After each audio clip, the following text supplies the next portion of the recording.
Ljuda lugu.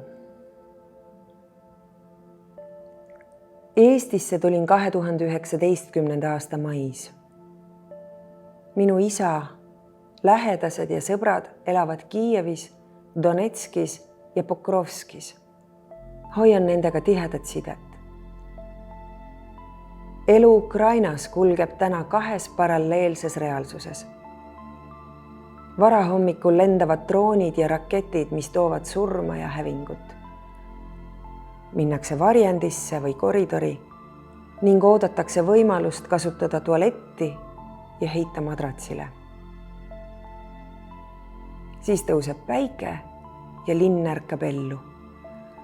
See on täis autosid, ülesandeid ja tööd. Nii näeb praegu välja minu lähedaste tavaline päev. Ja kui elektrit pole, on kõige hullem, kui side kaob. Sa ei tea isegi seda, kas sinu lähedased on elus.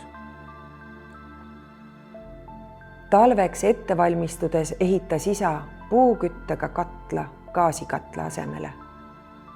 Nad ostsid mitu akupanka ja varusid konserve. Suurimaks raskuseks on talvel nende sõnul elu keldris ilma ventilatsiooni, toidu ja soojata.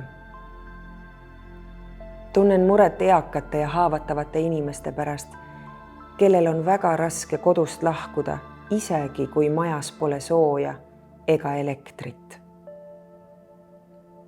Ma pole näinud mitte ühtegi põhjust, miks nad oleksid valmis kodust lahkuma. Küsite, et mida sooviksin Eesti rahvale öelda seoses Ukrainas toimuvaga. Teie toetus soojade sõnade, pilkude ja tegude näol soojendab südant väga.